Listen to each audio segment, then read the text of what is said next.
तमाम कबूतरबाज भाइयों को मेरी तरफ से अस्सलाम वालेकुम। उम्मीद करता हूँ कि सब दोस्त खैरियत से होंगे। लो जनाबे वालिया माशाल्लाह शौक कर लो। 24 पीस आ परवाजी बच्चे भी आ ते पट्ठिया पट्ठे भी आ। 24 के 24 मिलणगे। लोकेशन मेरी फैसलाबाद आ। नाम मेरा मोहम्मद शाहद, कारगोवाल पाकिस्तान।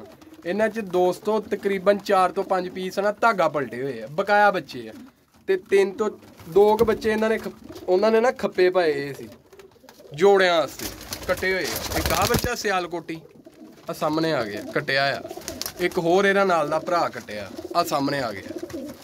2 बच्चे इन्हां च दोस्तों चूहे आ फिरोजपुरन मादी है पट्ठी आ।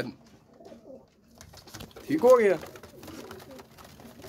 ते रेट भी बड़ा प्यार वाला लाया वा 400 रुपये पर। आ चिट्टी गलदुमी पट्ठी 8 पर दी और रामपुरी बच्चा वा, यानी कि इदा ही क्रासां च बने हुए आ। एक टैडी ते सीबे वालियां दा क्रास च पट्ठा हाल सामने आ गया 10 पर दा पट्ठा। माशाल्लाह शौक कर लो।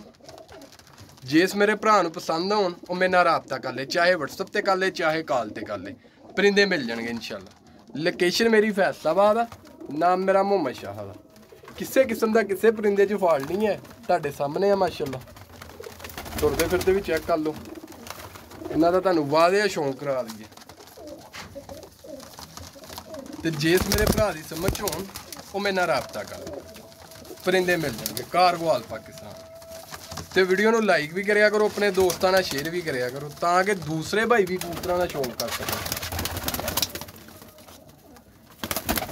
ते जिन्हां भाइयों ने मेरा यूट्यूब चैनल नहीं सबसक्राइब किया मेहरबानी करके सबसक्राइब कर लें। नाल ही बैल का बटन है वह भी नोटिफिकेशन ऑन कर लो ताकि मैं जी नवी वीडियो लावा तुहानूं आसानी ना मिल सके। जनाबे वाली इन्हां च 10 बच्चे बिल्कुल कोरे आ, 2 परदे आ, पहले परदे आ कोरे बिल्कुल। ये 24 पीस आ, 24 के 24 मिलणगे। कारगो के अलहदा पैसे होंगे।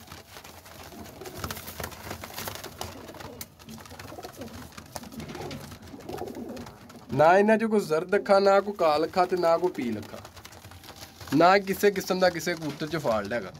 तुहाडे सामने आ माशाल्लाह। आ मैलियां अखां दी पट्ठी है चिट्टी गलदुमी। आ सियालकोटी मोतियां वाला बच्चा।